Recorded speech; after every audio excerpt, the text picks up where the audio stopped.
ଚାକିରି ଚାଲିଗଲେ ଆଉ ତୁ କାମ ଲିସା କରି ଚଳିବୁ ଭାଇ। ଆଜି କଣ ତୋର ମନେ ଅଛି ନା ନାହିଁ? ଆଜି ପରେ ରାକ୍ଷୀ ପୂର୍ଣ୍ଣିମା। ସବୁ ଭାଇ ଭଉଣୀ ମାନଙ୍କର କେତେ ଆନନ୍ଦ ଉତ୍ସବ।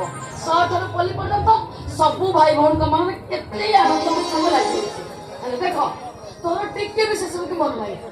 ମୁଁ ଜାଣିଛି ପରା ସବୁବେଳେ ଖାତାରେ ତ ଡ୍ୟୁଟି ଡ୍ୟୁଟି ଡ୍ୟୁଟି ଇ ଡ୍ୟୁଟି କରିଛି କେଜାଣି ସବୁବେଳେ ସେ ଟେନସନ ଟେନସନ ଟେନସନ। ହଉ ହେଲା ହେଲା ତୋ ଟେନସନ ତୋ ପାଖରେ ରଖ। ତୁ ରାଗୁଛୁ କଣ ପାଇଁ ଶୁଣି? ହ୍ୟାଲୋ ହଁ ମତେ ରଖିବନି ଶୁଣ ମତେ ମୋ ଡ୍ୟୁଟି ଯିବା ପାଇଁ ପଡିବ।